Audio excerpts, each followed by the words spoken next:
Before we begin this session, I request everyone to rise for the Oriental University anthem.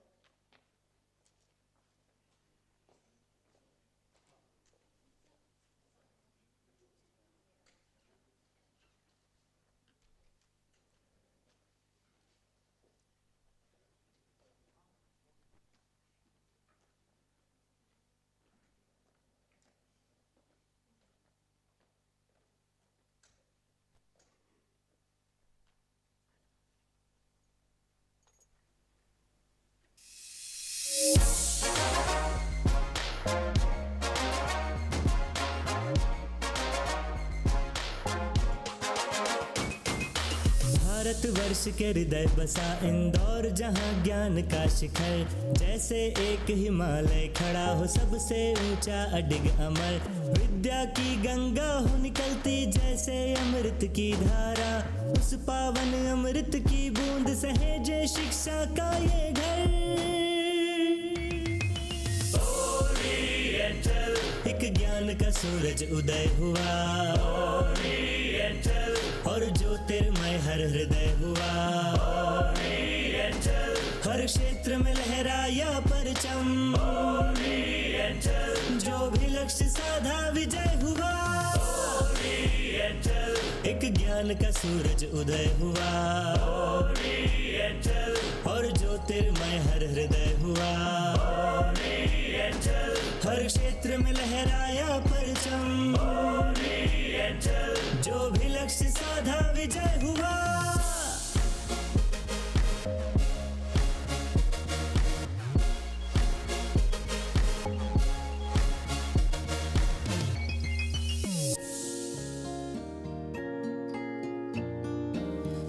स्नेह परस्पर और सम्मान, विचार छूते आसमान।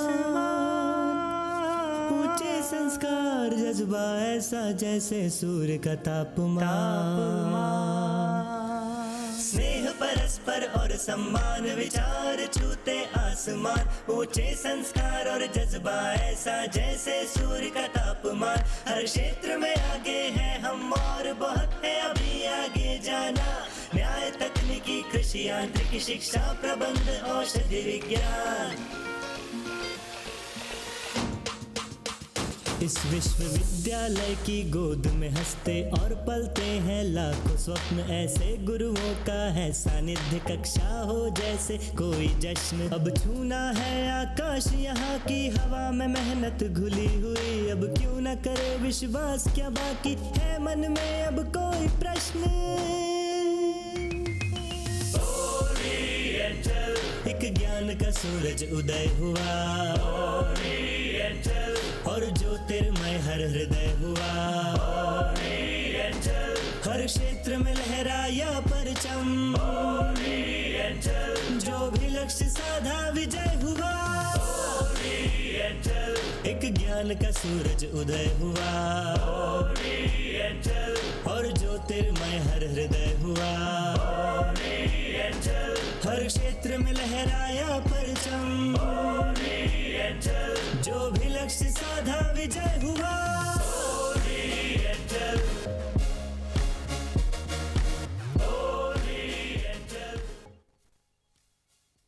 Thank you. I request everyone to take their respective seats.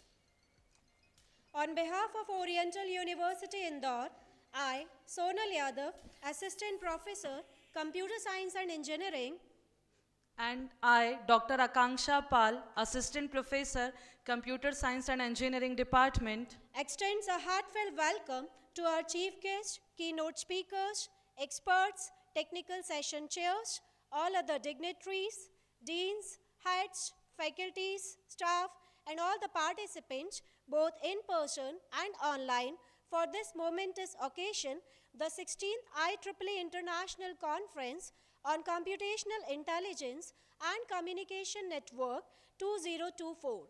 It is a prestigious two-day event at Oriental University Indore in association with the IEEE Madhya Pradesh section. The conference aims to bring together leading experts, researchers, and educators from around the world to explore advancements in computational intelligence and communication networks. Now, we are truly privileged to be joined by an exceptional group of dignitaries whose outstanding contribution to education and leadership have set a remarkable standard in their respective fields. With these words, let us extend a heartfelt welcome to Pro-Chancellor Professor Dr. Dhruv Ghai sir, Honorable Vice-Chancellor Professor Dr. Sunil K. Somani sir, Registrar Dr. Pradyuman Yadav sir. We are also delighted to welcome our Honorable Chief Guest Professor Dr. Nitesh Purohit sir, Director SGS ITS Indore, and our esteemed dignitaries who are here with us, Dr. Musti K.S. Sastry sir, Keynote Speaker, Namibia University of Science and Technology, Dr. Priya Ranjan sir, Keynote Speaker, Buddha World University, Bihar, Dr. Muthu Kumar K.A. sir, Keynote Speaker, UPES Dehradun, Dr. Robin Singh Bhadoria sir, Organizing Secretary and Session Chair, NIT Hamirpur, Himachal Pradesh, and Shri Aditya Singh Base sir, Session Chair, SCTI Vidisha. Your presence today greatly enhances the significance of this event, and we deeply appreciate your steadfast support. A huge round of applause for all the dignitaries.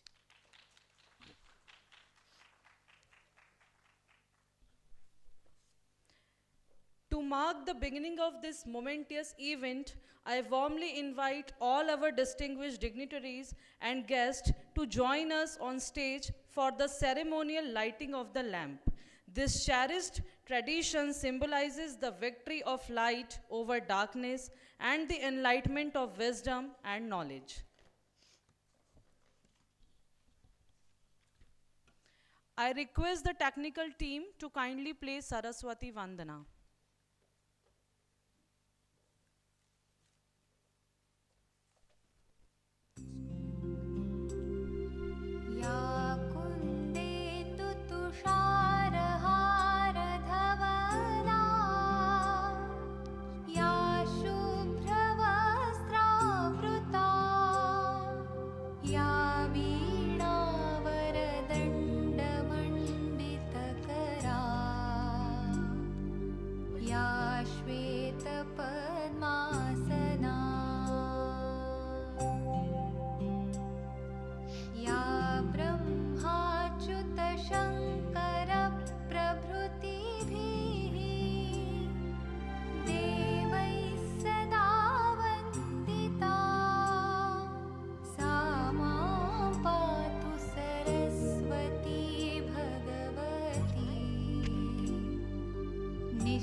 Thank you, everyone.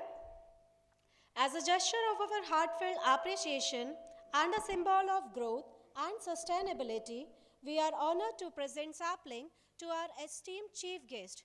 May I kindly request our Pro-Chancellor and President of inaugural CICN, Professor Dr. Dhruv Ghai sir, to present the sapling to our chief guest, Professor Dr. Nitesh Purohit sir.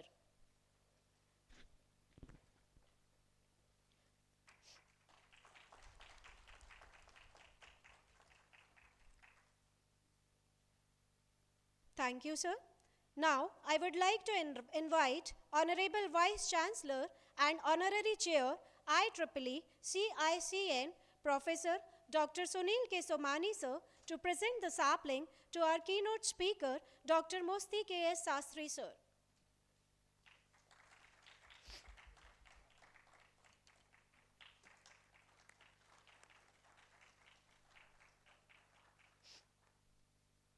Thank you, sir. Now, I humbly request the convener and General Chair, IEEE CICN, Dr. Shailendra Singh sir, to offer the sapling to our keynote speaker, Dr. Priya Ranjan sir.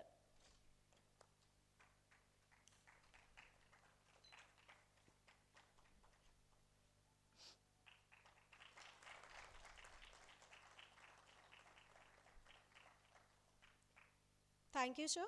Now, I would like to invite Registrar Dr. Pradyuman Yadav sir to present the sapling to our expert, Dr. Muthu Kumar K.A. sir.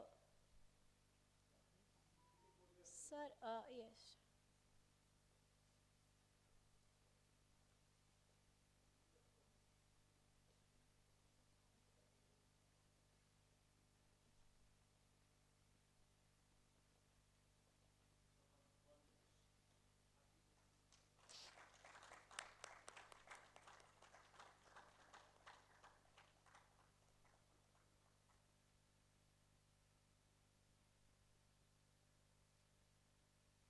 Thank you, sir. Now, I humbly request our Vice Chancellor and Honorary Chair, IEEE CICN, Professor Dr. Sunil K. Somani, sir, to offer the sapling to our Organizing Secretary, CICN, and Session Chair, Dr. Robin Singh Bhadoria, sir.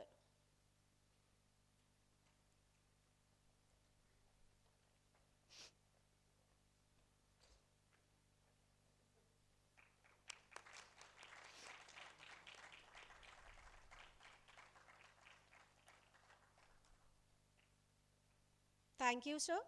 Now, I humbly request the head, Basic Science, Dr. Ranju Yadav ma'am, to offer the sapling to our session chair, Dr. Aditya Singh, sir. Sir, please come on the dais.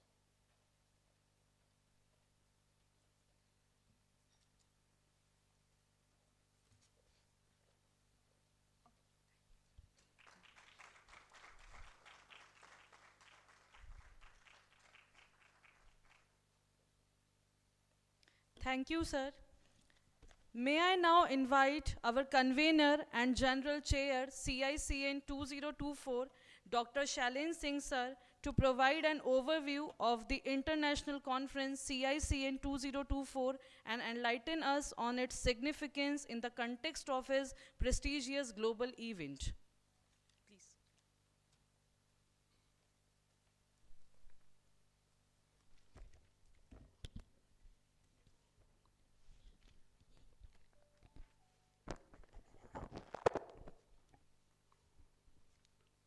Good morning to all. Sri Praveen Thakral sir, Honorable Chancellor, Sri Gaurav Thakral sir, Honorable Pro-Chancellor, Professor Dr. Dhruva Ghai sir, Honorable Pro-Chancellor, Professor Nitish Purohit sir, Honorable Chief Guest and Director SGSITS Indore, Professor Dr. Sunil K. Somani sir, Honorable Vice Chancellor and Honorary Chair CICN 2024. Respected Professor G.S. Tomar sir, Honorable Chairman IEEE MP Section, respected Dr. Musti K.S. Sastry sir, Keynote Speaker from Namibia University of Science and Technology, respected Dr. Priya Ranjan sir, Keynote Speaker from Bodh World University, Bihar, respected Dr.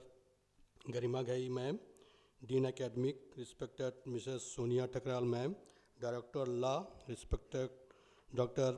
Padum Yadav sir, Registrar, respected Dr. Robin Singh Bhadoria, sir, Organizing Secretary and Senior Chair, Session Chair, NIT Hamirpur, respected Session Chairs who are present online and offline, physically present in the auditorium, especially Dr. Muthu Kumar K. from UPES Dehradun, Dr. Kuldeep Singh Jadon from NIT Hamirpur, Professor Adit Singh Bais from STI Vidisha, respected deans, HODs, faculty member, and my dear participants.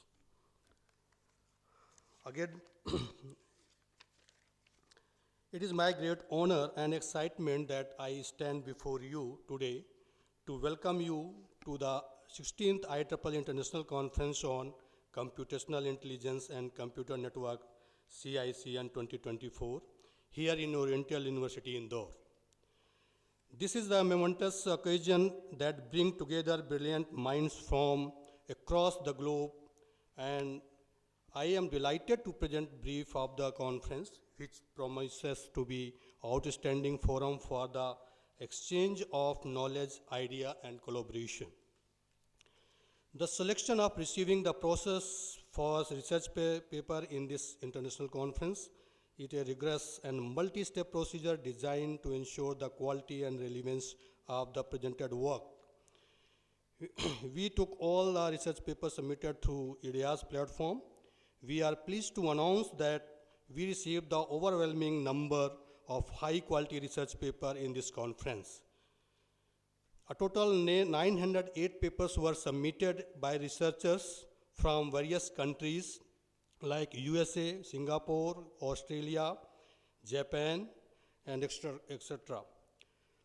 Widespread interest of the innovation in the field of computational intelligence and computer network. After the rigorous peer review process, which involved detailed evaluation by experts in the field, only 205 papers were accepted for presentation at the conference. This selection process was highly competitive, ensuring that only the most original, impactful, and technically sound research papers being included in the conference. We would like to extend our gratitude to all the authors of their hard work and dedication.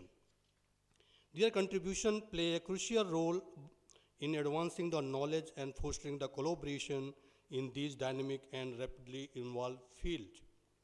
We have with the keynote speaker, Dr. Musti K.S. Sastry sir from Namibia University and Technology, who is delivering the talk on ICT-based solution for energy system. And the second day keynote speaker, our Professor Priya Ranjan from Bodh World University, Bihar, who will be giving insight on ECG tagging at your fingertips. To accommodate the large number of accepted papers, the conference will feature 5 parallel sessions in these 2 days. 4 sessions will be on virtual mode, allowing the remote participation for the paper presentation, and 1 session will be held physically, with the participation attending on site. In these 2 days, we will be hearing from thought-provoking keynote speakers participating in informative technical session and engaging in lively discussion that will inspire the next wave of innovation. Finally, I encourage all of you to make most of this opportunity, attend as many sessions as you can, network your peers, and don't hesitate to ask the questions, share the insight, and spark discussion. The success of the conference like this is not just in the quality of the research paper presented, but also in the collaboration and connection that are forged in the process. I thank you all for being here, and wish you successful and enriching the conference. Thank you very much.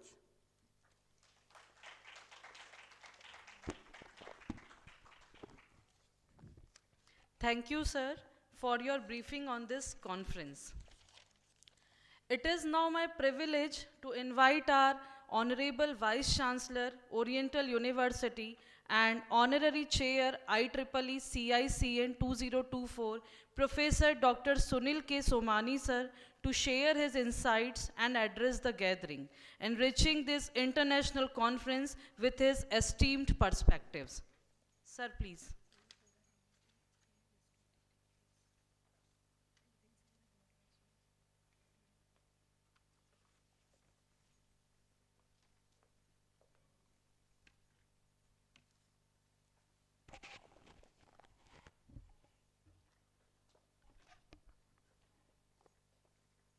Suprabhat, good morning everybody. Honorable Chancellor sir, who is in Bhopal right now, but his blessings are always with us. And I do remember our legend Babuji, who has not only established this university but the group of institutions in Bhopal, Indore and Jabalpur. With his blessings, we are all here. Honorable Chief Guest and my friend, Dr. Nitesh, our beloved Pro-Chancellor, Sir, Dr. Dhruv Ghai, who is with us today, and in absentia, Dr. our Pro-Chancellor, Shri Gaurav Thakral, Sir, all the dignitaries on the stage, including Dr. Masti and Dr. Priranjan, who came from Namibia and Bihar. With him, the physical presence of Muthu Kumar sir from UPS and the other dignitaries, Dr. Bhadoria and Dr. Aditya sir, we welcome you. All the deans, the head of the departments, Dr. Shailendra Kumar, who is basically taking charge of convener in this particular conference, CICN 2024. 22 and 23 December, these 2 days, we are having this conference. And when it was conceived, basically it was online kind of conference, and I insisted that no, at least some of the papers are to be delivered in the session in hybrid mode, offline, because after the corona incidents, everybody was taking the advantage of the technology, everybody was taking the advantage of not meeting in person but attending the international conference all over the world. I don't know, but I am a traditional kind of gay with certain changes due to the technology, due to the availability of the people. But it is good that from all over the world, we are having the papers, something what Shailen sir has mentioned, that over 900 papers were received and more than 200 papers, but less than 250, something, that figure he has given, that 205 papers, to be precise, are selected for this conference. And traditionally we were having, say, 205 papers which are to be presented in any kind of conference. Then number of people who are attending in traditional kind of conference, offline conferences, that goes, I believe, not less than 350 people in the same campus. तो वो क्या हरा भरा दिखता है, तो then we enjoy the things, but with very less number of people, and all are attending. I know that this is live on YouTube as well, and the use of the platforms. And the aim of the conference is to use intelligently the resources and also the network, CICN, both the things, intelligence is there and networking is there. So all the peoples are connected definitely. And as happens, during their session they will be presenting their papers in presence of the session chairs and other things. But still, it is better if we have the conference in offline mode. That bonding, that knowledge sharing in person with one person to another, that interaction, it happens only in those kinds of conferences.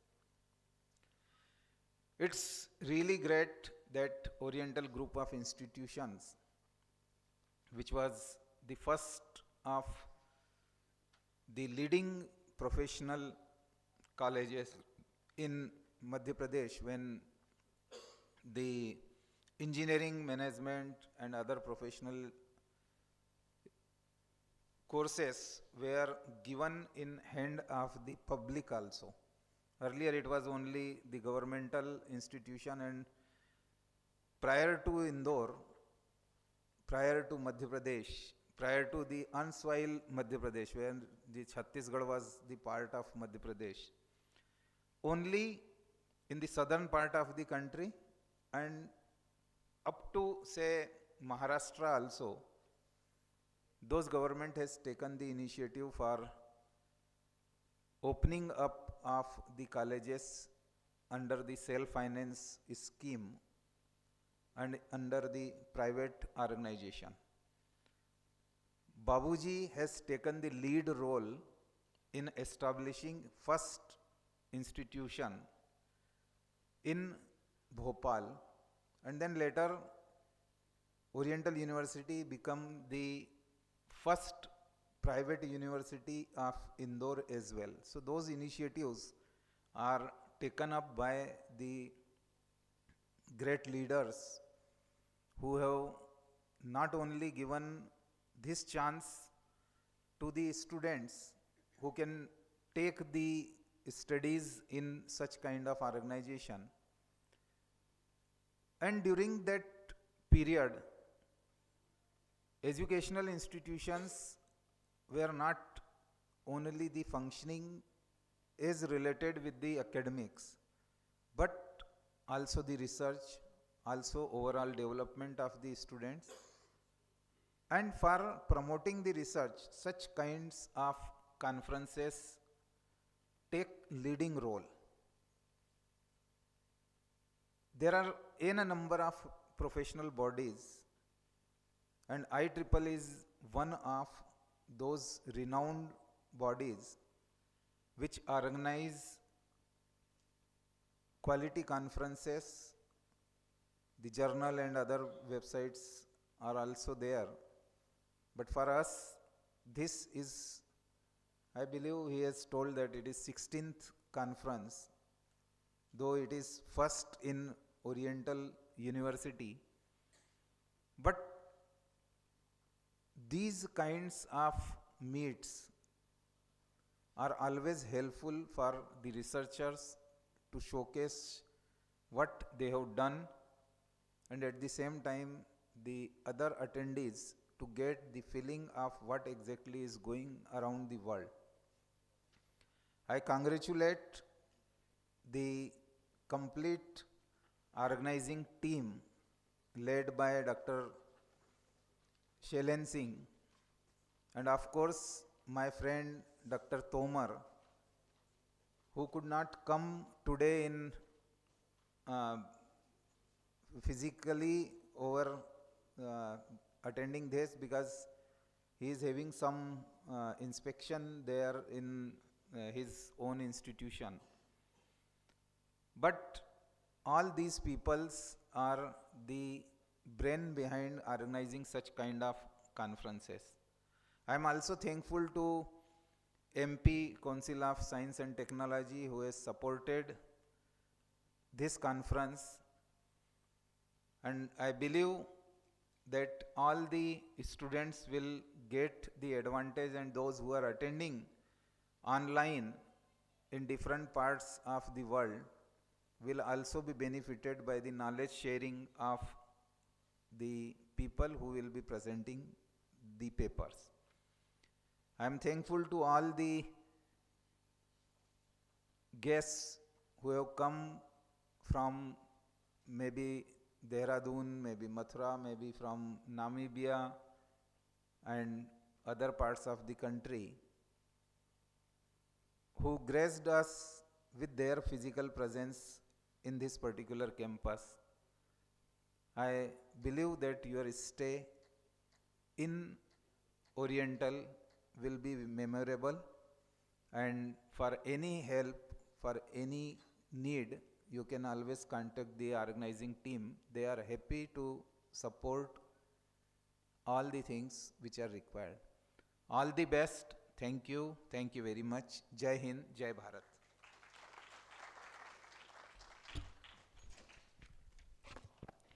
Thank you, sir, for providing your perspective on the importance of this conference. Next, we have the privilege of having with us our chief guest, Professor Dr. Nitesh Purohit, sir. He is a distinguished academician currently serving as the director at SGS ITS Indore. He is an active researcher and has contributed extensively to reputed publications like IEEE Transactions, IEEE Signal Processing Letters, Elsevier, Springer, and IET Communications. He has also co-authored the book COVID War, UP Model, Strategics, Tactics, Impacts, and delivered over 60 invited talks at various FDPs, conferences, workshops, and Inspire camps. There is So actually a lot of things are written on my homepage. So if you read everything, then it will go a long way. So first of all, thank you very much, Somani ji, and all other dignitaries who are associated with the Oriental University. Thank you for inviting me. It's a great privilege to be here. All the dignitaries sitting on the dais, participants, faculty members, and students of Oriental University. Very good morning to all of you. This is indeed a great event. I was looking at it. It's the 16th version. 16th version of a conference is a great achievement. And I must congratulate IEEE MP section, which is doing this thing since last consecutive 16 years. It's a great thing. And I must congratulate Oriental University as well, who came forward to host such a conference. And it is indeed a great thing that Dr. Somani think of it, that the conference should be in the hybrid mode, not only in the online mode. And that's a very nice and in-depth thinking. Conferences are having some objectives, and the major objective is what he already defined: to interact. We must have the opportunity to interact. We must have the opportunity to learn and revisit our basics. We must have the opportunity to discuss what is going on latest in our fields. And the theme of the conference, that is the communication networks, the computing and all these things, this is something which has driven the entire world in last 10-15 years or so. And the projections suggest that it will go on like this at least for next 20-25 years or so. So this is very timely discussion on these particular aspects. So the keynote speeches, I just saw the schedule, and they are going to talk about the latest things. So I would like to discuss something basic from where all this started, because it's my domain as well. So let me tell you that a majority of this kind of research and activities started with the paper of the Shannon. Shannon का नाम कितने लोगों ने सुना? Almost, I hope that almost everyone knows. Shannon, 1948, the great paper of mathematical theory of communication. And the information theory was first time proposed, and later on we see that how it has been developed. The information technology has been emerged. I have been associated with the Indian Institute of Information Technology in Dar, Prayagraj, for last 18 years or so. And we know that what is the information technology today. So being a technical conference, I would like to touch upon little bit technical aspect.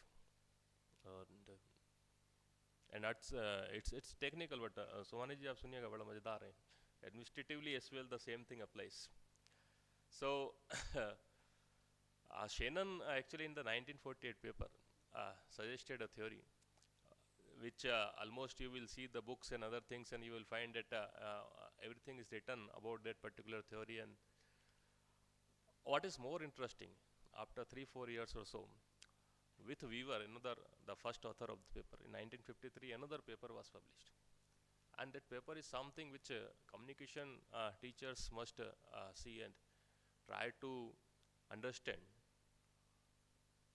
So in that paper, Weaver and Shannon has defined that the communication problem is actually having 3 levels. Okay. The communication problem is having 3 levels. And level 1 is something which is associated with the how accurately we are able to transmit the symbols. Okay. We know that the data is being transmitted in terms of symbols. Okay. So the first level A, it's what they have written. I am saying the same thing. So they said that the level A corresponds to accurate transmission of the symbols. And till now, we are talking about the 5G and 6G and other things, all the internet and everything, whatever is going on.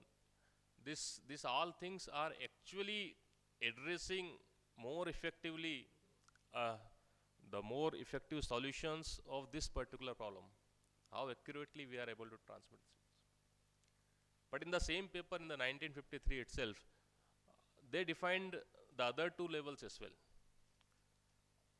And the level B, Shannon said that level B of the problem is how precisely the information is conveyed. Okay.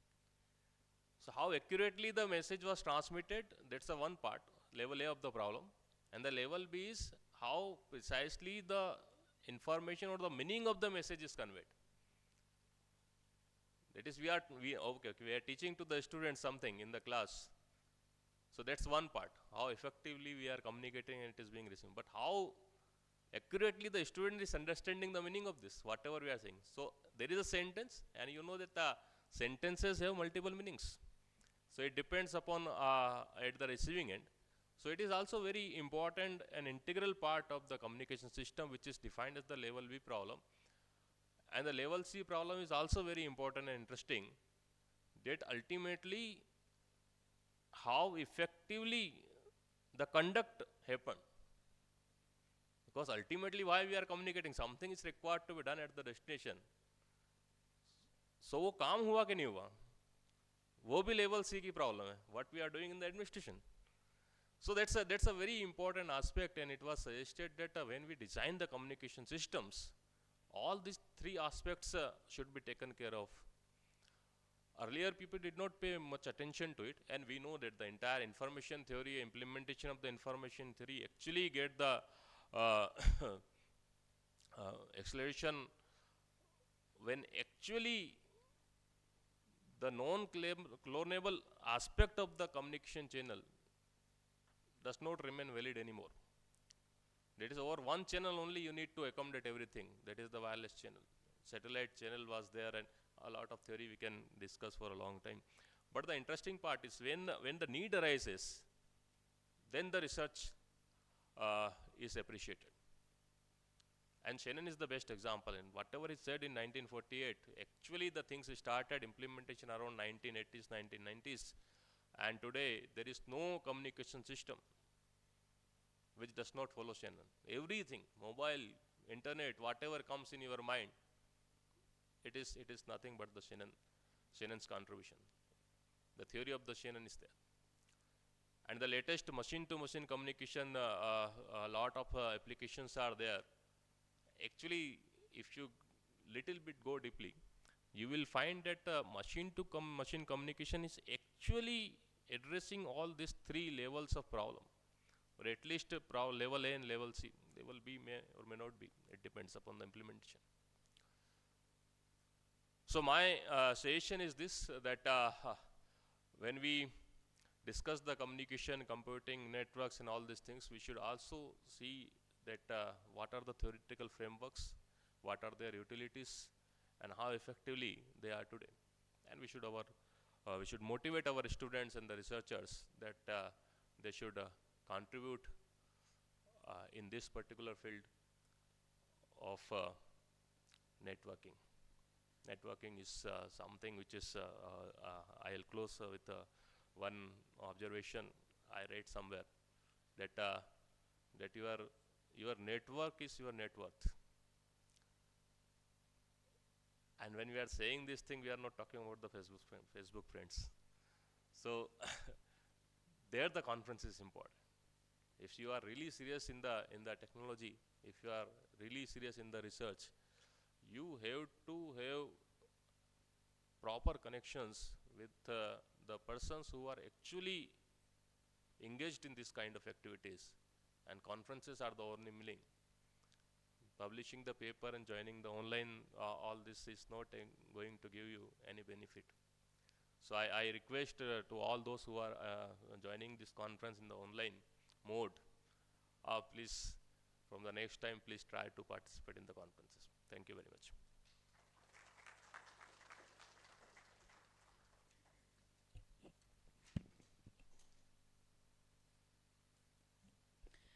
Thank you, sir, for your enlightening and motivating address.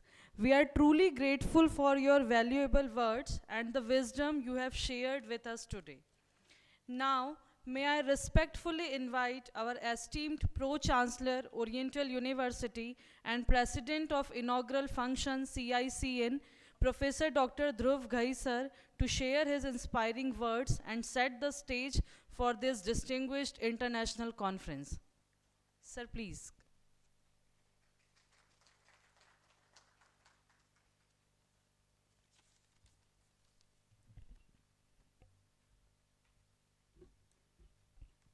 Thank you. Very good morning to everyone. It is a pleasure to host this conference, and I'm very happy to see very esteemed professors here from SGS and our keynote speakers as well. Honorable Pro-Chancellor Shri Praveen Thakral,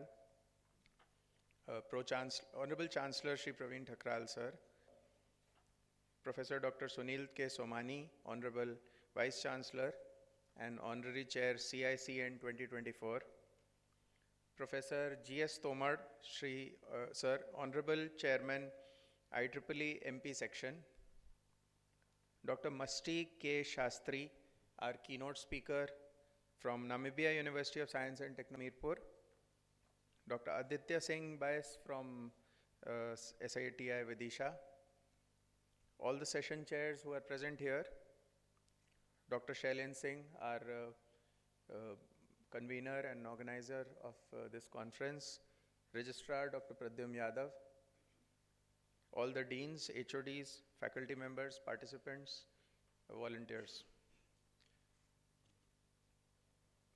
I welcome all of you to the inaugural ceremony of IEEE International. This is the 16th edition, as Dr. Nitesh Purohit had mentioned, that this is a major achievement, I believe. To sustain a conference for 16 years is a big deal. So, you try, and it is all voluntary. They don't get paid for it. So, and these are busy professors who take time out from their daily teaching load and daily research activities to organize such events. So, again, I believe you should take the best benefit out of this. Welcome all of you to the inaugural ceremony of the 16th edition of the IEEE International Conference on Computational Intelligence and Computer Networks, which is being held here for the first time at Oriental University, Indore. We are gathered here not only to celebrate the remarkable advancements in technology and research, but also the spirit of collaboration and innovation that defines the IEEE community. I myself am a part of the IEEE community, so I realize that how IEEE has made significant contribution to technology, and these multiple conferences happening across the world multiple times. And December is the best season to to host these conferences, because this is Christmas time across the globe. People are able to get time off from work. So once again, I welcome all of you. First and foremost, I would like to extend a warm welcome to our chief guests. Your presence here today adds immense value to this conference and reflects your commitment to supporting academic excellence and technological progress. I also take this opportunity to commend the organizing committee, whose tireless efforts and meticulous planning have brought this event to life. Your dedication ensures that this conference continues to provide a world-class platform for researchers and professionals to share ideas and knowledge. To our keynote speakers and session chairs, thank you for your willingness to share your expertise and inspire the next generation of innovators. Your insights will undoubtedly set the tone for engaging discussions throughout this conference. To all our participants, students, researchers, academics, and industry professionals, you are the heart of this event.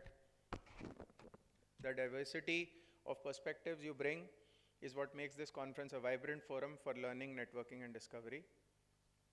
The theme of this conference, computational and intelligence and computer networks, is especially relevant today in this fast-paced world. It challenges us to think critically about how we leverage technology to address global challenges and shape a sustainable future. Over the next few days, I encourage you to actively participate in the sessions, listen to the keynote speeches, and discuss while you're presenting your papers and interact. As Dr. Nitesh had said, it is most important, and that is the essence of having conferences. As we officially inaugurate the 16th edition of IEEE conference, let us reaffirm our shared commitment to advancing technology and fostering innovation. May this conference be a catalyst for new discoveries, meaningful partnerships, and brighter future. Once again, welcome to this remarkable gathering. I wish you all a productive and inspiring conference. Thank you.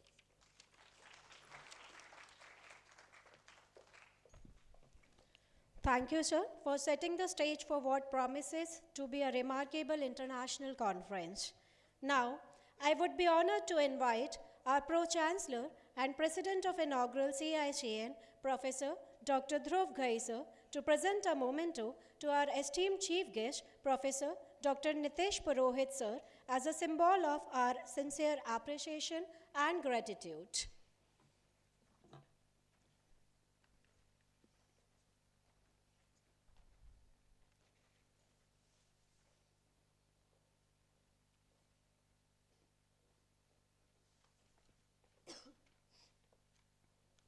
A huge round of applause, please.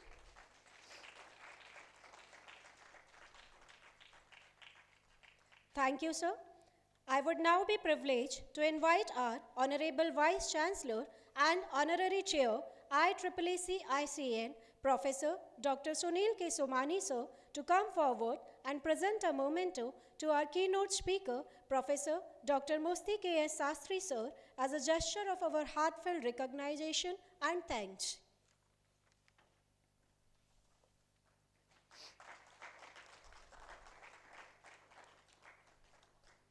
Thank you, sir. Now, it is my privilege to invite our Pro-Chancellor and President of the inaugural CICN, Professor Dr. Dhruv Ghai, sir, to present a memento to our Vice Chancellor and Honorary Chair, IEEE CICN, Professor Dr. Sunil K. Somani, sir, as a gesture of our deep appreciation and gratitude.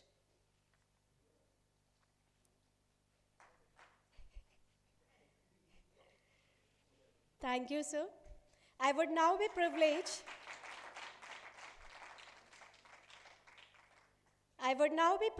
to invite our Registrar, Dr. Pradyuman Yadav, sir, to come forward and present a memento to our convener and General Chair, IEEE CICN, Dr. Shailendra Singh, sir, as a gesture of our heartfelt recognition and thanks.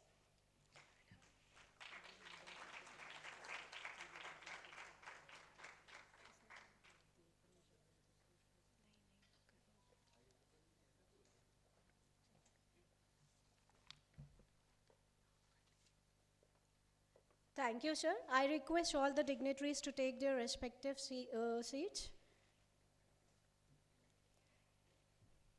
Now, it is my privilege to invite our Registrar, Dr. Pradyuman Yadav, sir, to deliver vote of thanks.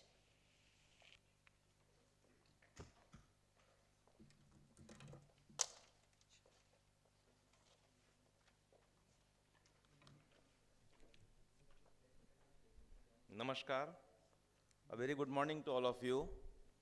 This is my privilege to propose the vote of thanks in this prestigious conference, that is 16th IEEE CICN. I would like to remember founder chancellor of this university, Babuji Dr. K.L. Thakral. His vision and thoughts brought the university in this shape. Thankful to Honorable Chancellor Sri Praveen Thakral sir, who is there in Bhopal right now. Both the Pro-Chancellors, Dr. Dhruv Ghai sir and Sri Gaurav Thakral sir. My sincere thanks to Honorable Chief Guest, Professor Dr. Nitesh Purohit sir, Director SGSITS. Thanks to our Honorable Vice Chancellor, Professor Dr. Sunil K. Somani, Director Academics, Professor Dr. Garima Ghai ma'am, Director Law, Mrs. Sonia Thakral ma'am. Thanks from bottom of my heart to Dr. Masti Sastry, who is the keynote speaker. He came from Namibia University of Science and Technology. Thank you, sir. Dr. Priyanjan, sir, he came from Buddha World University, Bihar. Dr. Muthu Kumar K.A., sir. Dr. Robin Singh Bhadoria, sir. Sri Adit Singh Bass, sir. Thanks a lot. You are here with us for this important conference. I hope your guidance and your support will make a grand success to this conference.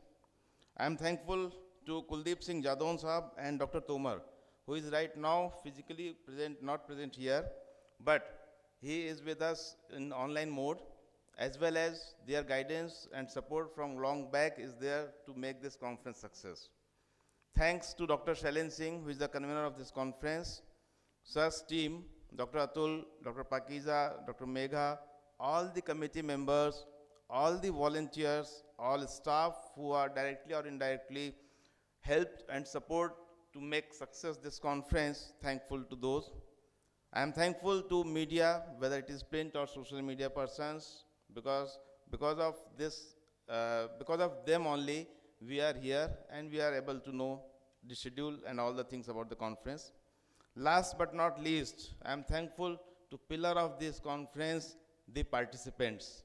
Without them, the conference is not at all successful.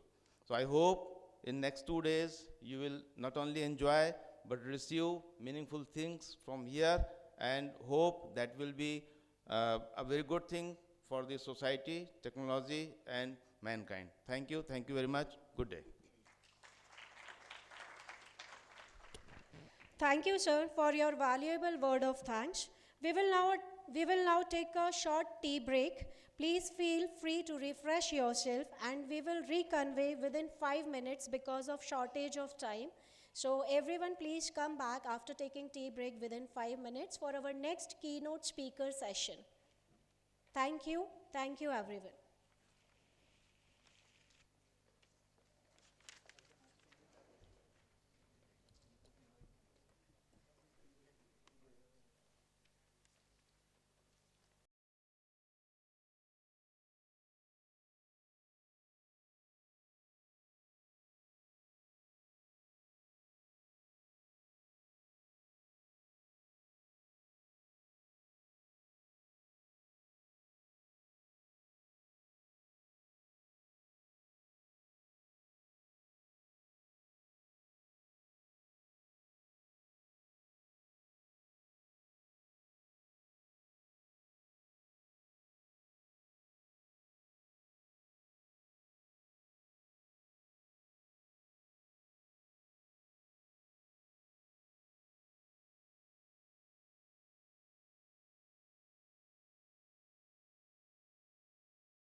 On behalf of Oriental University Indore, I, Sonal Yadav, Assistant Professor, Computer Science and Engineering Department, again extends a heartfelt welcome to our keynote speakers, experts, technical session chairs, and all other dignitaries, deans, heads, faculties, staff, and all the participants, both in person and online, for this significant event, the 16th IEEE International Conference on Computational Intelligence and Communication Networks 2024.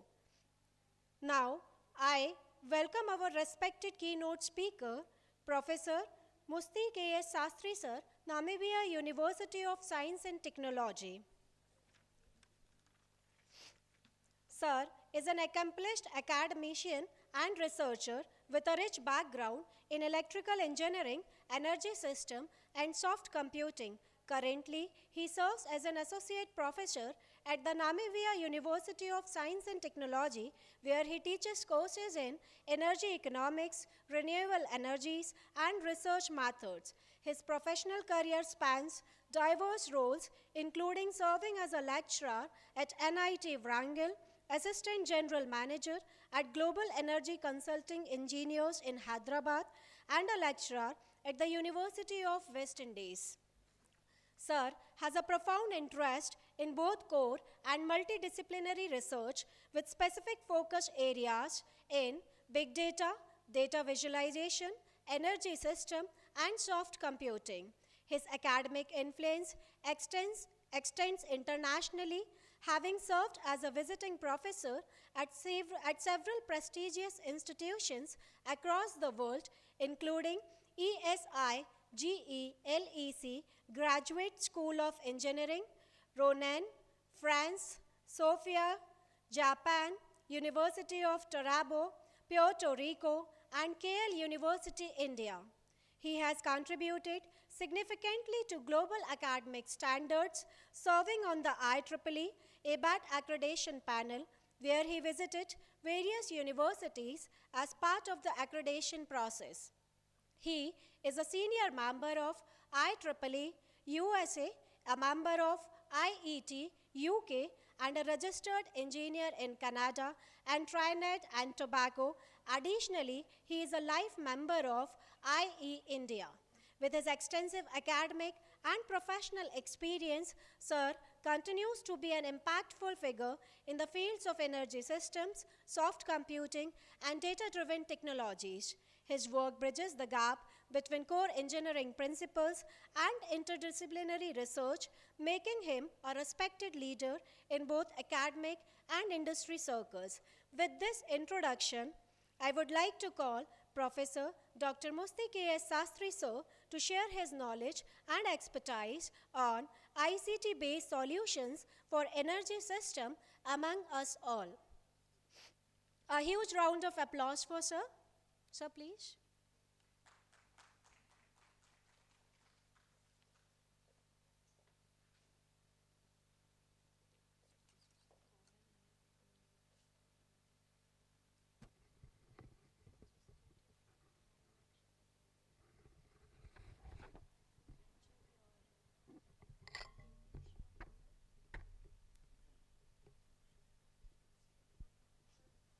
Technical team, PPT is shared with you. Kindly present it on the screen, please.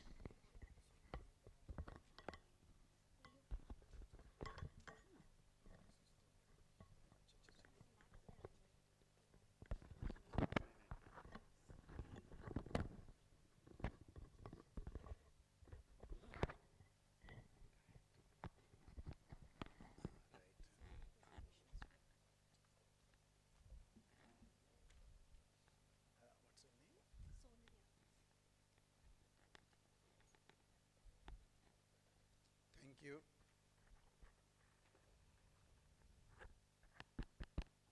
Thank you, Ms. Sonali Yadav, for your kind words. Let me check whether it is working or not. Yeah, today all protocols are observed. I sincerely thank Professor Shailendra sir and Robin sir, and thanks to Oriental University Indore. This is my second visit. First time when I visited, it's many years back. Normally I'm a frequenter to Jabalpur, where our regional load dispatch center is there for the nation. And of course Bhopal, where our NIT Warangal is there. I was alumni and I was a full-time faculty in NIT Warangal. So with that we will see the lecture today, ICT tools in energy systems. This is my brief profile. Basically, if you see electrical engineering papers, I think, I don't know, this is the, it actually, the first one is in energy systems, that is in oil pipelines, and then fuels, and then this is a fuel cell actually, and this is in business. And I am more of a practitioner, consultant. Most of my money actually in my life came from industry consultations, not from the academia. नाम के वास्ते मैं तो lecturer है ही हूँ, लेकिन without ICT, without electronics, energy systems, actually it is very difficult. I came to India, this trip, it started in November, early November. We spent 1 week with IIT Bombay, where we actually got a team from Namibia. And if you see the title, Sustainability of Rural Solar Mini Grids in India and Namibia, we got a team from, this is me here, I don't know if you can see or not, and microgrids and mini grids in India. India and Brazil and America, they are actually spending a lot of money on mini grids and microgrids. Let us see what happens. I spent 1 week here in Bombay, and then I spent 1 week in IISc Bangalore. More or less the same story. I am consulting right now with Tata Power and other companies and all that. The unit which we actually dealing with is Sitara. I don't know if that is there or not. Okay. So what we deal with is some complexities. We just check some of the problems, and then we understand. We try to look at the solutions. That's all about this lecture and all that. There is one something, I don't know how many of you are familiar. I believe most of you are on data side or computer science side and all that, not from electrical power, but this will be solar duct, will be very interesting and all that. I would like to start with some interesting problem here. I'm not too sure if you are familiar with this. Many hotels in US and Canada actually seeing a new type of guests. And what they do when they come into hotel, normally you go to a hotel and stay and then do your business and then go to home or go to somewhere else. But basically, these guys can't afford electricity for some of their works, and they are going into OYO and Airbnb and all that. And actually when you go to hotel, you pay for the room per day, am I right? Or per night, whatever it is and all that. But you don't pay for electricity, and we assume that you can use electricity left, right and center. And this is the first slide. I don't want to go into the details. You have to go into the details and research. There are lots of opportunities out there, and I suggest, my opinion, you need to be perfect in databases and computation, very important. AI and all that are being explored, of course.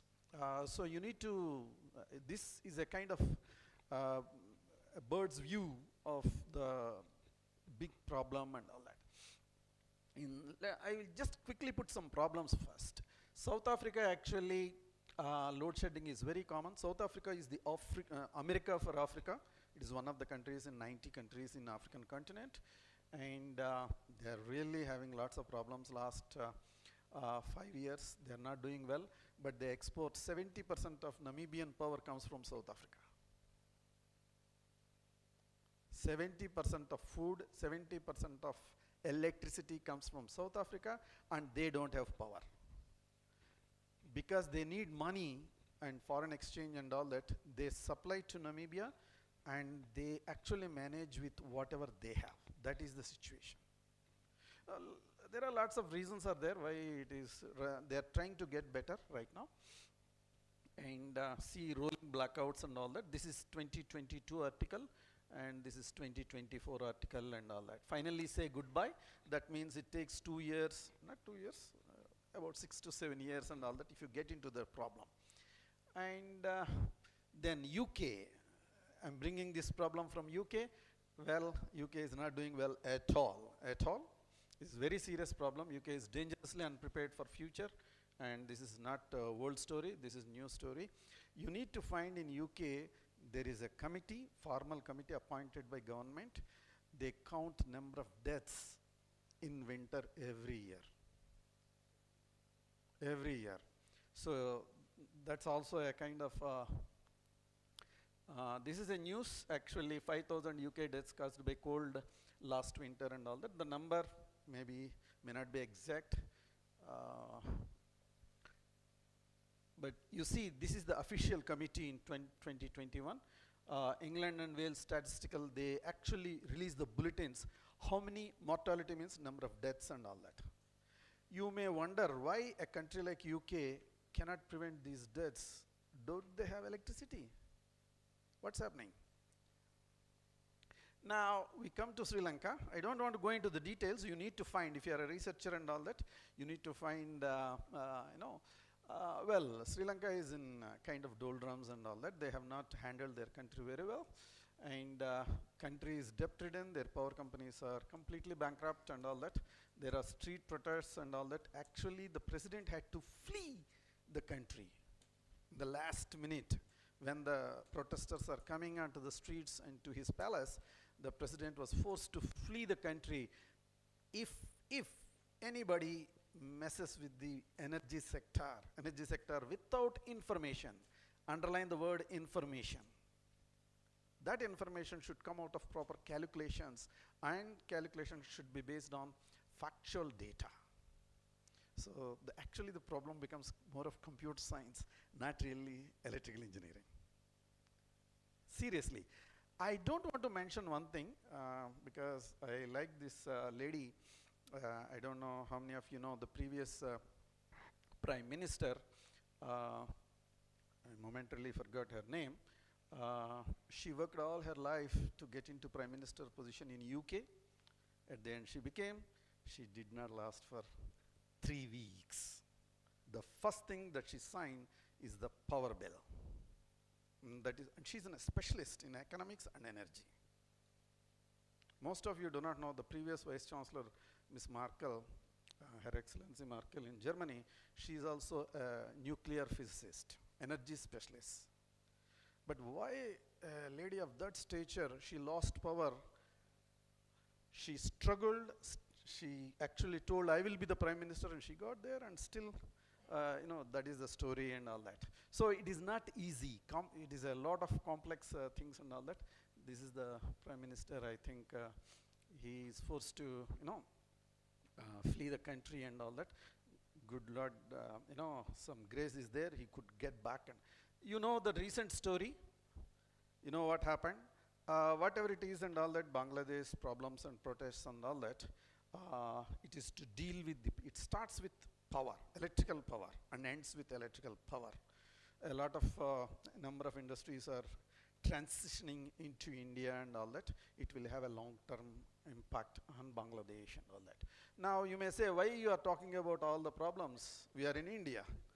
Now this is the news actually. I would like to give a kind of a picture about India. This is touted as the next problem in India by many power companies here in India, including Tata Power, Jaiprakash Power. These are the kind of guys and all that.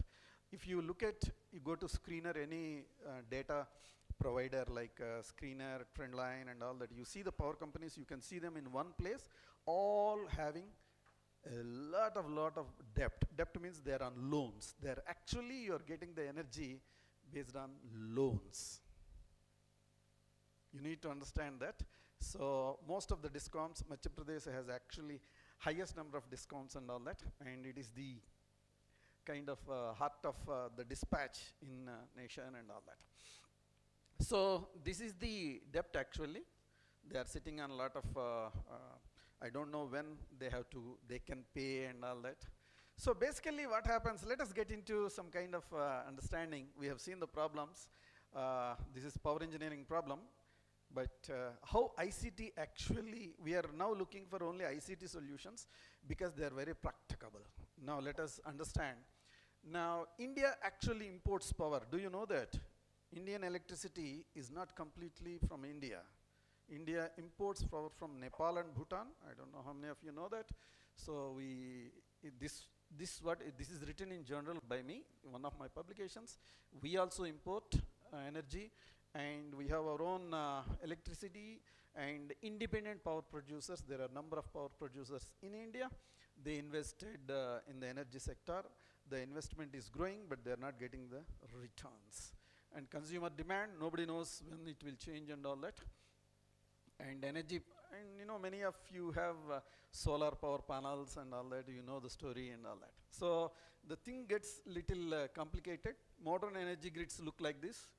You have the coal, you have the wind. This is the regular story, but you see the symbol here? This is the genesis of ICT. Am I right? That is the genesis of IT. That is where data actually comes and all that. So this is the balance structure here. Different options. We have lots of options and all that. Nuclear, coal, gas and all that. And we have lots of constraints. And the demand is generally high. If you ask me, don't feel bad if you see a power shutdown for half an hour, 1 hour. Don't criticize anybody. Actually, that is a healthy condition. At a philosophical level, that is a healthy condition. Engineers and the policymakers have something to do to fill the gap. So this is actually shown on the heavier side. Demand is very high and all that. Just God forbid, we don't want really a situation where load is low and energy is high. It happens. It happens in part of the day in India also. It is very interesting, though the overall situation in India, demand is higher, but it is little complex. Let us go into the things. Energy shortage, yes, we have energy shortage. If you ask me, sir, do you have energy surplus? Yeah, we have energy surplus. Yes. Do we have shortage? Yes, we have shortage. Rising costs of fuel, costs of, we import coal. I don't know how many of Adani actually imports from Australia. One of the examples that you know directly. Actually, India imports from South Africa, Angola and all that, because our coal is of a high, ash content is high and all that. Debts are worrying. All power companies are running in debts and all that. Rising costs of energy projects. Nobody puts money in the energy, their own money in the energy projects. Even the Adani project is financed internationally. The rules, if let us say Indian government wants to establish a coal power plant and all that, they cannot with their own money. The tenders have to be called.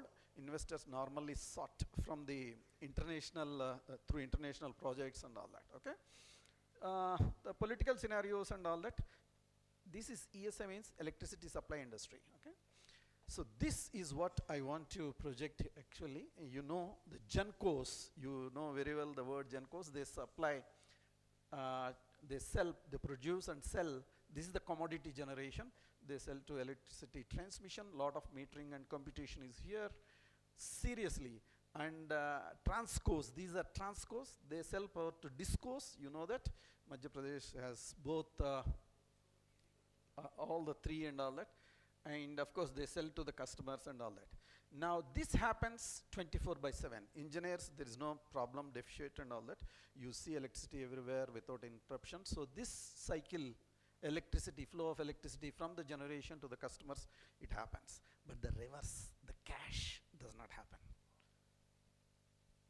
Actually, electricity consumption, the flow of money in this direction. Okay, so these guys sell and these guys buy. The customers buy from your discom companies and they pay monthly. You all pay monthly, am I right? Monthly. And discoms pay quarterly. So transcos need to wait 3 months to get their money. And these guys mostly pay half yearly or annually. So the big guys do not get money until 1 year. This is the normal arrangement, normal arrangement. But let me tell you, which is technical, which is suppressed because you're all computer science audience predominantly. Basically what happens in this direction, in a very strong and efficient system, you lose about 25 to 30% of the energy in the transmission and distribution losses. 25% to 30% of your commodity is lost. That means you don't get paid for that. Okay? In reverse, we don't get paid. Not everybody pays in India. That is the big problem.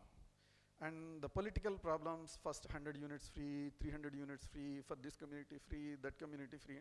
If I am an MP and all that, I don't pay. I put a false meter, I will call the local engineer. And these are political, not engineering. Basically, you lose 30% you don't get paid. That means 60% of the engineering effort is lost straight.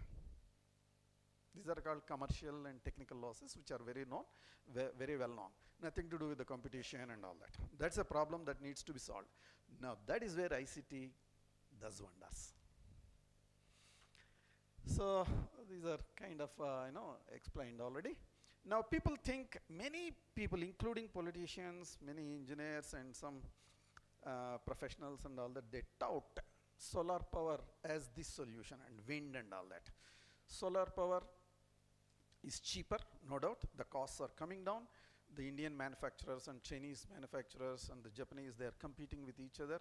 Every month the prices of production in electricity is coming down, but there are some catches. There are some, they are not load following. Load following means we want to follow the customer. We need to be able to supply the customer when the power is needed. When you switch on, you must be able to get access. Let us say you are in office, you don't want to use. At the time, I say, please use, you can't use. As an engineer, I say, I expect you to use the electricity. You can't use the electricity. Am I right? So it is very interesting. That is what we call load following. And they are not base plants. Base plants are nuclear power plants, coal power plants, which are favorites of engineers. They are practicable, very practicable and all. Capacity factors are very low. Let me explain. The solar sunshine hours are taken as 5. 5 means 24 hours of the day, you get solar sunshine for 5 hours. That's it. That means, let us say 25 hours and all that, you get 1/5, 20%. There itself, 20%, you are reduced to 20%. You don't have 100% capacity factor. If you are in a coal, nuclear and all that, you go as high as 95, 98 and all that. But these guys are not really, the God's sun is available only for few hours. In Namibia, if you Google, we get 10 hours, 9 to 10 hours. It's a cold country, very interesting. You need to go to the internet and all that. Just ask Google number of solar sunshine hours in Namibia. It gives you answer 10 hours, 9 hours, depending upon the month that you Google and all that. Okay, this is how the solar production starts. I've taken this, this is my simulation tool. Normally I simulate in some of the audience. This is a keynote lecture. I just want to tell, this is the production. It starts from 5 o'clock in certain countries and all that. This is simulation, you can do whatever you want. So it goes up and then goes down. Don't worry about these values and all that. These are kilowatts or megawatts and all that. This is a very large solar, 40 megawatts. Is a kind of, in India we have up to 1 gigawatt, which is about 900 megawatts and above and all that we have. The largest solar power plants are actually in India right at the moment. The Chinese are building more larger and all that. So the load, look at this curve. The load goes like this. This is not a standard curve. There is no standard curve. Depends upon the cities, depends upon the community. If you have a vibrant nightlife, this is how you get a peak after noon and all that, okay? So it depends upon the area and all that. New York City, I think this is taken for New York City and all that. So these and this, they do not match. If they do not match, you have a problem. So this is not an electrical problem here. You need to fit these guys so that the difference is almost kind of reasonable and all that. Right now it doesn't match, and the numbers are not taken to the scale anyway. Just we look at the pattern, and in big data the pattern is more important than of course values are also important when you slice the data. I hope you know what is slicing the data and all that. Now There are many power plants and all that. Actually, if you know, it's very interesting. Power is produced. Don't think that power just is connected to the lines and coming in and all. It's not that. In Jabalpur, there is what is called load dispatch center. These guys buy the power from the pool. It is not free. So it is called day ahead market. Day ahead market means for tomorrow I will buy today. Spot pricing, that is very hot. It's very hot, like eating the live chili. Means you want the power now and you pay, means you pay very high money right now. That is how it is done and all that. Now, but right now my paper is very popular. The first problem was detected in California, and this is my paper, duck curve with renewable energy. I won't go into the details, I will just tell you what it is and all that. This is my undergraduate student. Most of my work is done with my undergraduate students only as a principal and all that. Duck curve with renewable energies and storage technologies.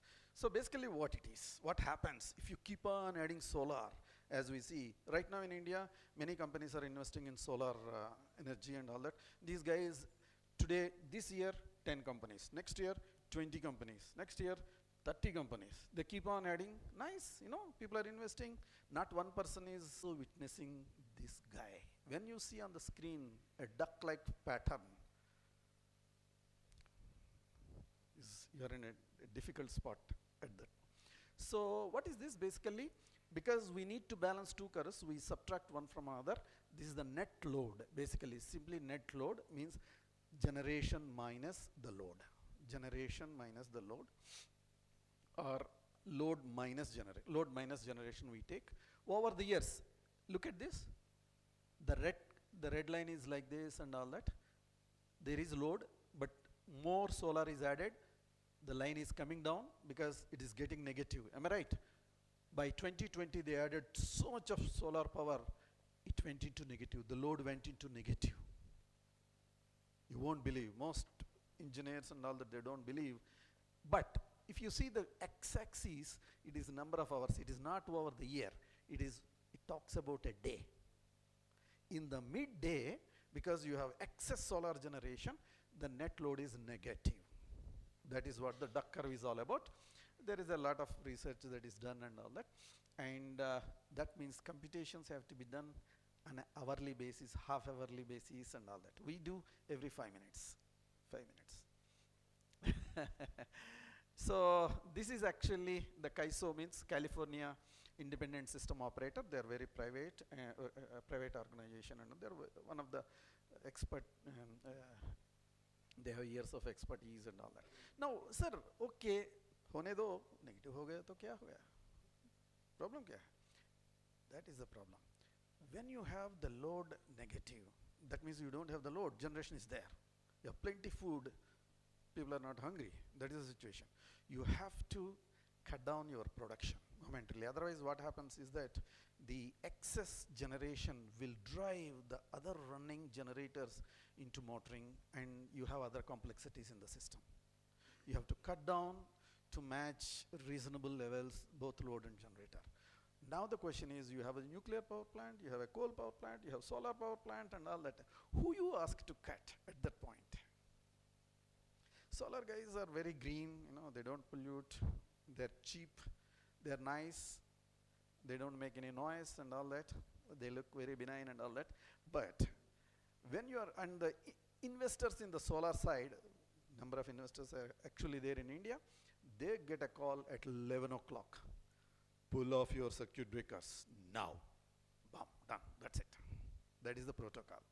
No sir, no ma'am, no please, nothing. It's a very blunt call that you get. And as an investor, as an owner of a solar power plant, you think that sun is shining, my dollars or rupees are coming down and all that, but at that time you will be asked to pull off your breaker. That means you are no longer supply. Why they don't ask others? That is the question. It is technical, not political. This is the problem that I want to send a clear message and all that. It is in the research, it's nothing new, nothing, but everybody should know. The thing is that the ramp up rate, this is for California, which is less. In India, this number, 13,000 megawatts is nothing. Even in MP, these megawatts are nothing. 1300 megawatts is a huge power, but for a state like Tamil Nadu or Bihar or Madhya Pradesh, this is nothing. So these huge megawatts of load needs to be connected, or the generation needs to be removed in these 3 hours. Coal power plant is like an elephant, it can't. Just let me explain. There is a ramp up and ramp down. You can't start to start the coal power plant, the boiler, it takes 22 hours. To shut down, it takes, if it is a very well-working boiler and all that, it takes 19 to 20 hours to shut it down. So you can't ask them to shut it, they simply cannot. Let us say an elephant is coming down the hill, you can't ask that guy to stop. Even if they'll, I don't know if you have seen actually how the elephant actually comes down a hill. Have you ever seen? It uses, actually bends the rear legs and makes a particular pattern, and then it actually slides. So that is what these the solar power plants and all that, they are very benign. So we ask them to. So this is where the lecture, heart of the lecture is basically. So behind that there is a lot of, and if you are an investor and you want to make money and you get this call in summer when the sun is shining, when you are supposed to make money, you are not making any money. That is the risk, business risk. So there are several examples, well documented. People do not know and all that. So what is called 190 terawatt hours in America in 2015, and these numbers, this is called energy ENS, energy not served. There is food, but no takers. So is to the excess solar energy production. Do not think that solar energy is a solution for a country like, for any country it is not really possible and all that. And then another problem. This is taken from a newspaper article, actually, professionally written. Reverse tendering. Many governments, state governments, I don't want to go into politics, but it looks like politics and all that.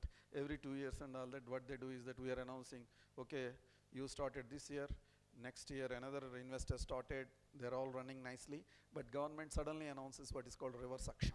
They try to renegotiate pricing and terms and all that.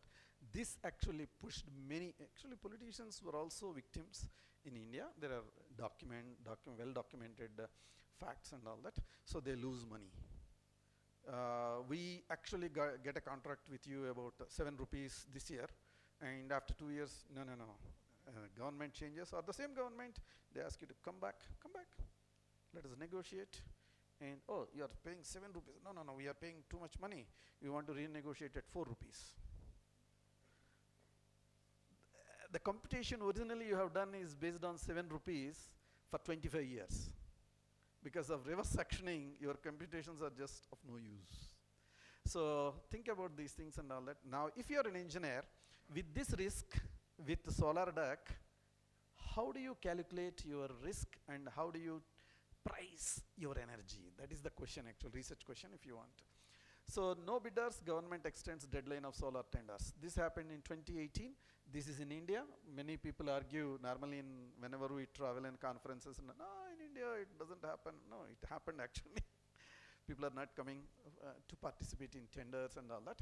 So government, they try to, encourage and attract investors into different segments. Indian government is investing and they're building the capacity. If you do, the recent capacity addition is actually happened in which sector? Nuclear sector. I don't know if you know those are the base load plants and all that. So now, government of India has decided actually to do away, but still some state governments are doing these things and all that. Let's not go into the details and all that. The government is aware of that. People are losing their money and all that. So these are about, you need to read about these things and all that. These things come after experiencing the issue, but not through computations. They don't believe computations. I don't know what actually happens, but this is the reality and all that. So what are the solutions? Okay, sir, we have explained there are some more problems and all that. And estimation of load regional, this is straight away without mincing the words and all that. This is pure computer science, ICT. I will show actually how it is done in Namibia, because I am the researcher now and all that. Basically, I teach, let's not go into those details and all that, but basically I have researchers and all that who develop solutions for Namibia. Namibian landscape is kind of changing right now. So we have done a work in this and estimation. Now let me tell the data part. Every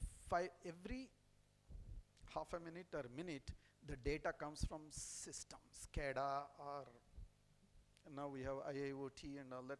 It comes into your central database. So you need to be able to do calculations and projections and all that. Energy trading, I told you already. Based on the data, you have to be able to decide a month ahead or day ahead, just like you buy your milk or food, rice, or wheat, or whatever. So it is 80% ICT based. Power system production is I was in Bombay with chemical terminal, very popular chemical terminal in Trombay, BPCL and all that. The electrical engineering experience and the infrastructure is now replaced by electronic circuits and computers, completely. So protection is about 60%. Now power generation is about, there is no ICT right now, power generation. And cash flows, this is what I want to tout, prepaid meters. Even last week there is a news headline in Uttar Pradesh, if I am right, you need to follow your news and all that. There is a prominent member of the society who decided not to pay, and the government quickly removed all the existing meters at his premises, and they put a prepaid meter. Just like you buy your data on your cell phone, you buy the electricity. That's it. This solves a lot of problems. But prepaid meters are highly smart, highly smart. We will come to that, okay? And that's a ICT based solution. It doesn't know who you are, man, woman, animal, a building, it doesn't know who you are. Basically, it is a kind of programmed device. As per the standards and policies, it will do wonders for you. No arguments there. And regulatory framework, this is not there to prevent populist promises. I'm a politician, I suddenly become a politician now, and I want to announce, mera kya bigada? I'll announce 500 units free, sabko denge, muft mein denge. I ignore everything and all that first day, that's it. So this is what, this is not there, regulatory framework is not there right now to prevent that. Now, reverse action, we have seen this actually, sorry. Now, I told you kind of data. So we have built a research tool. Now the solutions we take one by one instead of, So this one looks like this. Let me explain this basically. This is available on internet. This is my tool basically over the years, and commercial connections, domestic connections, industry. The university comes under commercial connection. This is not an industry, this is a commercial connection. Commercial guys pay more money than your home connection, domestic connection. They're all differently priced and all that. If you apply same tariff to everybody, industries, commercial and home, you go bankrupt. Normally in undergraduate level, I will give a problem in the class so the students understand with different pricing and all that. It just take 5 minutes and they actually see, Prof, with this tariff and all that, the utility is not making money, is losses. Then we change the pricing, different guys, what we call discriminatory or nominalized pricing and all that. The utility turns into profits suddenly. Now region-wise, this is given for Namibia, but this has to be developed for district-wise in Madhya Pradesh. How much time it takes for if you are a student? I can get a second year student to do this in 2 days. Then don't ask about data. Nobody will give data. Why they should give? Even if you are a professor and all that, even if you are an industry, nobody. Data is their own. Don't ask the data. There are ways to generate data scientifically through algorithms and all that. The data is not real, but you still can do your framework and algorithms and all that. So this is what is required. Sir, इससे फायदा क्या है? Okay, you're seeing on the now, this is what is important. In your community, in your district, are you in deficit or not? If you're in deficit, it is your responsibility. That is the new message that almost all governments are indirectly conveying. Why solar power plants? Why mini grids? And all that is the. If you want power, you help yourself. If I get paid nicely, we can do that. This is what the underlying. So this will tell, actually this is now being applied in a kind of residential complexes and all that. The story is there and all that. Okay, this is how it looks and all that. We have developed for our national level with an undergrad student. She actually worked in one course as her kind of take-home assignment and all that. This is what the students normally under my guidance do and all that. So if you are a third year student with MS Excel and all that, you can do it. You don't have to be a genius, just follow YouTube videos and you get this nice thing and all that. Data, you have to write algorithms, nice algorithms. But if you are smart, actually the girl actually downloaded from GitHub. She was smart enough to find which algorithm generates the best data and something. So you find out about now the actual solution. This is how the Indian thing, you look at the keypad, something like a telephone here. Now how do you top up this? For example, in Namibia, these are there for last 10 years. Nobody complains about the power. Power is expensive, very expensive in Namibia because we import power basically.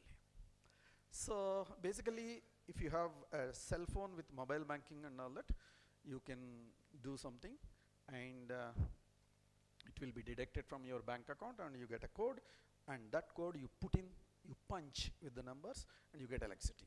Boom, done. You don't need internet connection. If you have internet connection, you can do on laptop, you get the same code, just put it. That's it. Very simple.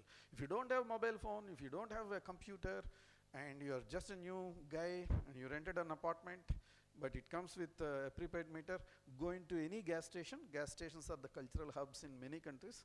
It is not like that in India, but you know, things are changing in India also. So what happened, Namibia is not that well endowed as India. India is far more advanced than many countries, including in certain segments. It is better than America and all that. So you go to a gas station, there will be a kiosk, just punch in. The gas station doesn't look swanky as our gas stations, but the kiosk will work for you. So just punch in water, electricity, whatever you want. There are so many things. You buy and it will give you a slip and the code will be there. Come and put it in the meter, you have the electricity. Boom, done. Okay, this is what the prepaid thing. There are other things and all that. Demand side management, TOD, time of the day. Now in Japan, actually I was in Japan for a very long time and all that. If you want to wash your laundry or washing machine is in literature, in engineering, is called as a dirty load. Not because the clothes are dirty and all that. Washing machine and welding machine, these two are classified as dirty loads. They actually draw a lot of high lagging current and all that. So if you want to use certain loads during the day, I don't know if you have the intelligent refrigerators where a nice lady will come onto the screen and say your so-and-so vegetable is rotting and something. LG machines are already there and all that. It will tell you I am switching off the refrigerator for next 2 hours and all that. Things will be okay and all that. Something will happen. So TOD is time of the day. If you want to wash your clothes during the peak period, midday and all that, tariff will be very high. The washing machine will tell actually. The washing machine will tell. LG washing machines, I don't know if you have used. You put everything and all that, clothes and all that. Don't have to put the water. Just shut it down and go. And it will actually take the water and surf and whatever it is, detergent and all that, at the time when the power is low, priced low, and then it will do the stuff and all that. So this will come in India. So energy tariffs, based on energy, lower prices early morning, in the afternoon it will be higher, in the evening kind of lower, based on the type of consumer. We have already these things already. We have municipal and government, they don't pay, but you can't cut power to the hospitals and all that. You can't cut power and all that, no matter what is happening with your finances. You can't cut power to airports, parliaments, and assemblies and all that. And those guys do not pay also, excuse me. So these are some of the solutions. And the meters, these are highly sophisticated. Their central server programming is changed. It is a two-pronged solution and all that. Our own students, my own student, she actually joined the city of Induk, the municipality, which controls the electricity prices and all that. They set something, the prices, when the prices are revised and all that, on the server side.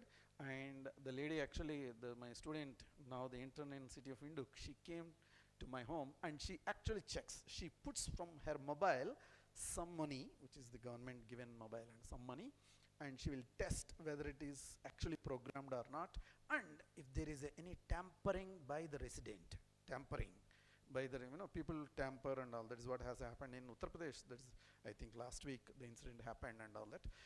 Look at what happened. It's not that I'm making up the story here. When the politician actually, there was a fraud, and the politician didn't pay, and the meters are showing 0. When the authorities came, the same engineer, by instruction, he removed the old meters and put a prepaid meter, and he went, and now no noise.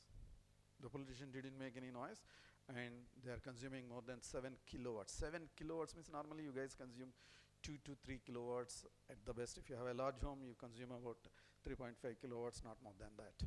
Well, the guy has a big home and all that. Nothing, we have seen in UK, I have seen personally, I was the arbitrator for one home. Listen to this. One guy, 2 kilometers away from the nearest kind of energy access point, and he has a heated swimming pool. Heated swimming pool in UK, where water is very cold. The guy is paying as per the law. He says, I want this, I'm paying. But there is an issue on the technical side. You can't do anything. You have to supply once you are legally contracted. He went to the court and got the order, and I was the arbitrator and all that. So I told, legally you gave him a contract. You have to supply, that's it. So that means it draws a large current. So your poles have to be big. So you have to put a transformer, high voltage, step it down, and give the guy. The guy is still on low voltage, but he is trying to heat up the pool. So your cost of infrastructure is higher than what in their language he is paying peanuts. Well, you get only peanuts if you are not proper in your calculations. Energy access is not free, energy is not free. So these a lot of computation is behind. It's not an ordinary computation and all that. So this is what actually I want to bring to the message is energy is not free, and a lot of computations are there and all that. You may ask, sir, these computations are very straightforward, and no, they are not straightforward, and wish they are straightforward. So that is my lecture. I would like if any questions are there from your end and all that. Any questions, socio-political, because IIT Bombay, yes sir, please.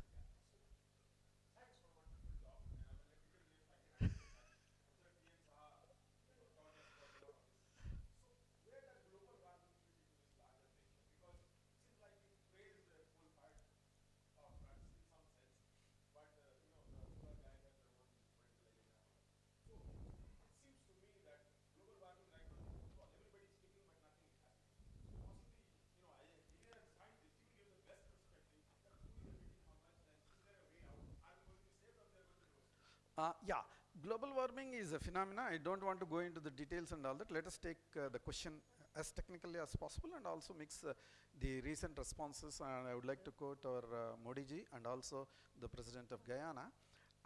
India has coal, but environmental restrictions are there. You need to understand. So you need to kick the ball effectively. This is what the term is used. I am using the term. Yeah.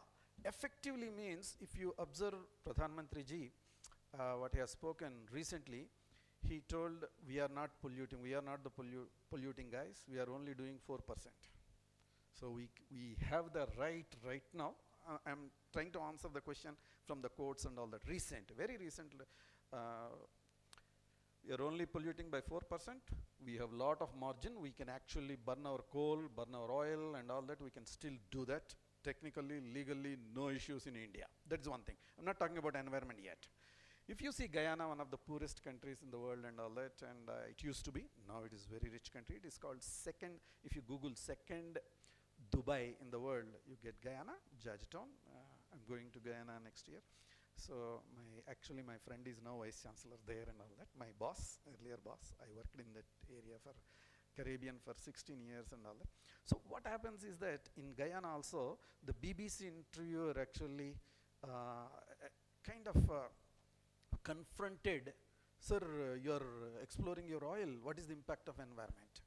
I don't want to repeat what actually has done in Guyana, how the Guyanese president replied and all that. He has replied very correctly. And the energy production is required because we can't stay without electricity. That is the first point. In India, now environmental concerns and all that, we have actually what Pradhan Mantri ji did not mention, IIT Bombay, I was party to, and IISc Bangalore, this is the point of education. We have more than 40,000 undocumented microgrids and mini-grids. Those are producing green energy. Only in the solar segment, I don't want to talk wind and all that. So that gives what is called carbon offset or carbon trading.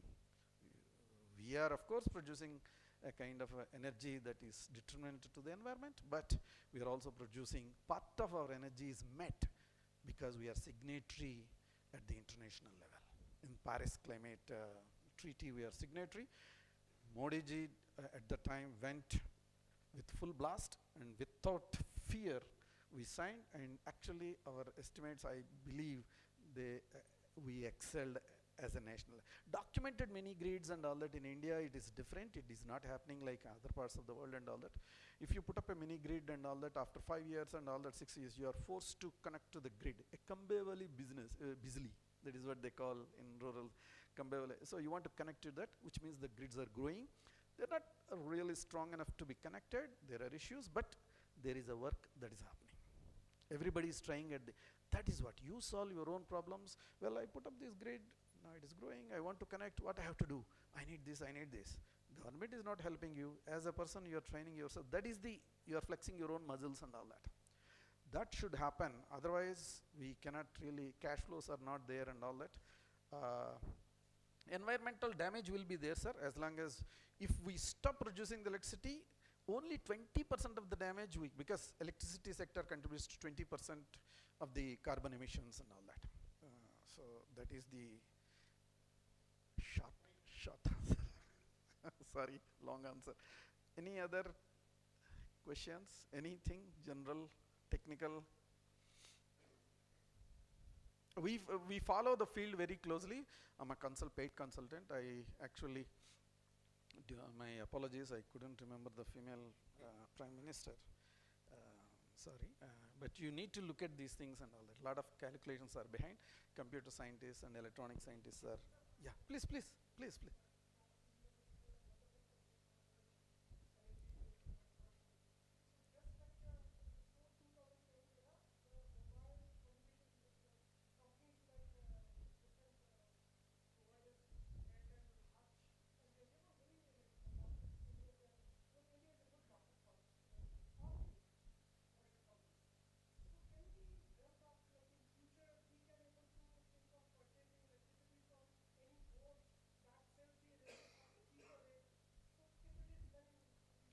Our grids are connected. Actually, Kerala gets electricity for long. Kerala used to get electricity from Bengal.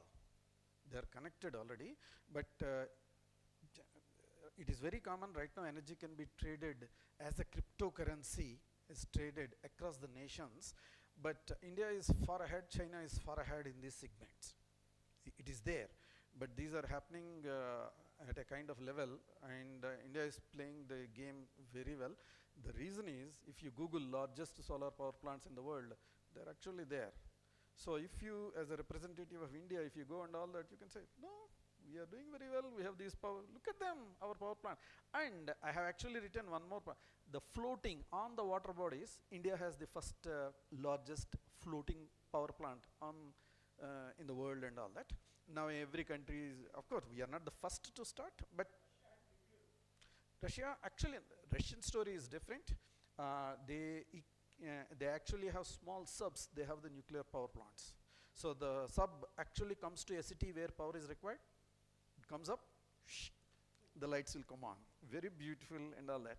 So this is all, energy industry is very complex. If you are a computer engineer, now let me tell you one thing, one nice thing.